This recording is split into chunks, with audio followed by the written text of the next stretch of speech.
I need you to know that I'm being 100% sincere when I say that Madam Web very well might be the worst movie ever made. I honestly couldn't even try to guess what the studio executives who cobbled this movie together were even going for. What was the goal here? Not only is there almost no action in this movie, there's also no actual superheroes in this movie. The script is literally laughably bad. There are multiple times in the movie where I could not stop myself from laughing at something that was just so absurd for a character to say out loud. Namely, all of this guy's dialogue, which is very badly ADR'd. And honestly, by the time they got to that point, I can see why they wouldn't even bother making it better, because all of his lines basically amount to him saying, I'm a bad guy, of course I want to do bad things. Gargamel from the Smurfs is a more complex character than him. But that's pretty generally true about all of these characters. Honestly, the script feels like it was maybe a first draft where they were just trying to outline story points and character tropes before going in and giving them a personality and motivation and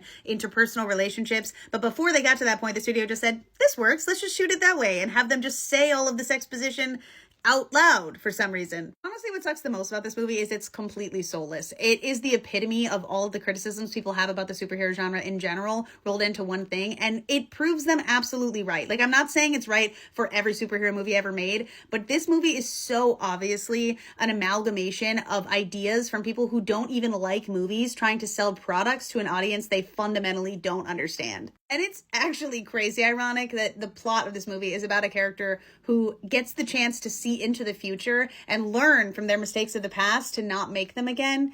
And yet, Sony made this movie anyways. There's just a level of meta irony there that is worth appreciating. Are you gonna laugh if you see this movie? Yes. It's very unintentionally funny. Is it worth it though? I don't know. That's up to you and your God.